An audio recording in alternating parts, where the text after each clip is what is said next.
मी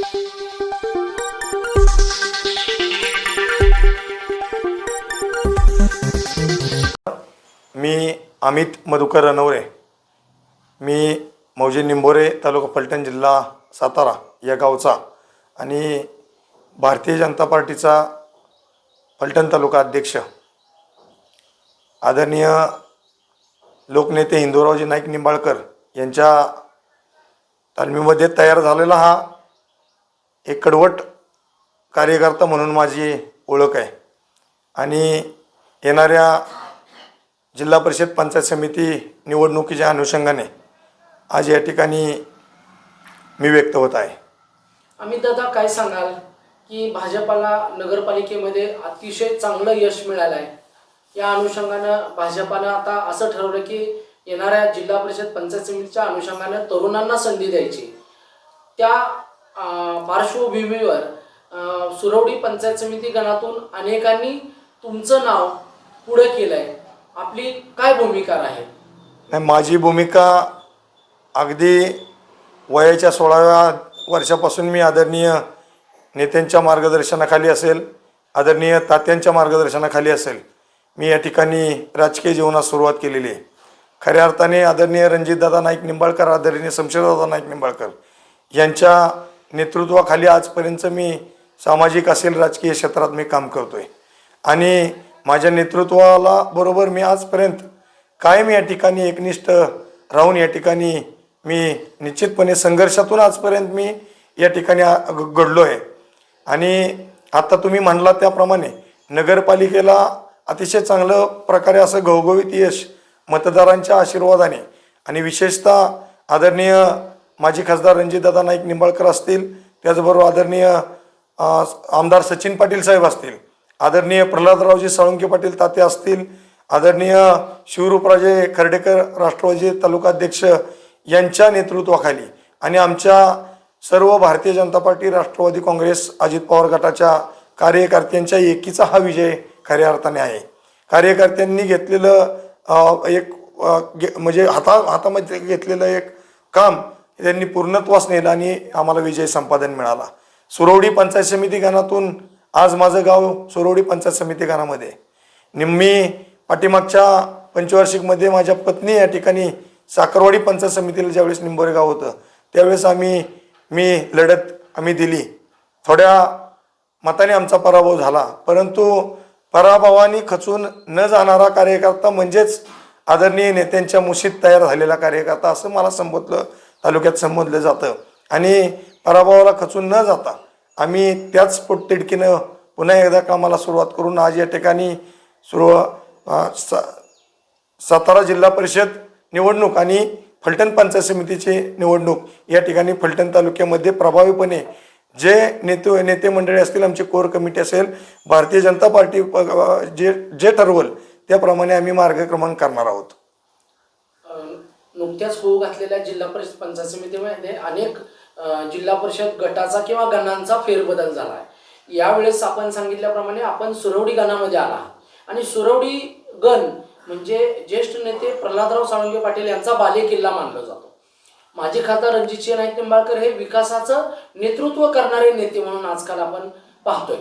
नीरा देवधर सारखा प्रश्न त्यांनी मार्गी लावून जवळपास 3,000 कोटीपेक्षा जास्त निधी त्यांनी खेचून आणला. यामुळं आपण ज्या गणामध्ये उभा राहणार आहात त्या गणामध्ये नंदनवन होण्याच्या दिशेनं लोक भाजपाकडे विकासाचा दृष्टिकोन असलेला पक्ष म्हणून पाहिलं जातंय. यावर आपलं मत काय? निश्चितपणे या ठिकाणी जो तुम्ही प्रथमतः सांगितलं की नीरा देवघरचा पाण्याचा प्रश्न, या नीरा देवघरच्या संदर्भात आदरणीय लोकनेत्यांनी प्रचंड मोठा संघर्ष उभा केला. खऱ्या अर्थाने आदरणीय लोकनेत्यांचं स्वप्न पूर्ण करण्यासाठी आदरणीय माजी खासदार आदरणीय रणजितदादा नाईक निंबाळकर, आदरणीय ताते असतील, आदरणीय सर्व नेते मंडळींच्या मार्गदर्शनाखाली या ठिकाणी आम्ही संघर्षामध्ये हाही कार्यकर्ता एक छोटा कार्यकर्ता होता, सर्वसामान्य कुटुंबातला कार्यकर्ता. नीरा देवधरच्या प्रत्येक ज्या संघर्ष म्हणजे केला त्या प्रत्येक आंदोलनामध्ये असेल किंवा नियोजनामध्ये असेल मी त्या ठिकाणी सहभागी असायचो. आणि सुरवडी पंचायत समिती गणाच्या बाबतीत म्हटला तर या भागामध्ये आदरणीय प्रल्हादरावजी साळुंके पाटील तात्या यांच्या मार्गदर्शनाखाली निश्चितपणे आजपर्यंतचा इतिहास आहे की गेल्या 30-35 वर्षात या सुरवडी पंचायत समिती गणाला विरोधक कधीही हात लावू शकले नाहीत. आदरणीय तात्यांचं नेतृत्व तसं आहे. आदरणीय तात्यांच्या नेतृत्वाखाली त्यांनी अनेक सर्वसामान्य कार्यकर्त्यांनाही संधी दिलेली आहेत. उदाहरणार्थ झालं तर आमच्या भागामध्ये मिरगावला 2 वेळा जिल्हा परिषद पंचायत समितीला म्हणजे प्रतिनिधित्व करण्याची संधी मिळाली, नांदेडला मिळाली, बिबीला मिळाली, मलवडीला मिळाली.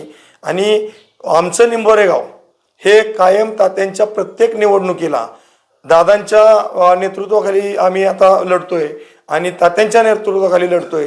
आजपर्यंतच्या इतिहासामध्ये हे निंबोरे गावात ग्रामपंचायतला इकडे तिकडे झालं असेल, परंतु इतर सर्व निवडणुकीमध्ये तात्यांच्या पाठीमागे खंबीरपणे उभं राहणारं गाव, मग ते सुरवडी असेल, निंबोरे असेल किंवा या परिसरातील सर्व गाव असतील, त्यामध्ये प्रामुख्याने निंबोरे गावचा वाटा हा सिंहाचा आहे. प्रत्येक निवडणुकीमध्ये आम्ही आघाडीच या ठिकाणी घेऊन मताधिक्य घेऊन या ठिकाणी तात्यांच्या सोबत आजपर्यंत राहिलो. आज अनेक चर्चा होत आहेत की पंचायत समितीसाठी अमित रणवरे उमेदवार असावा.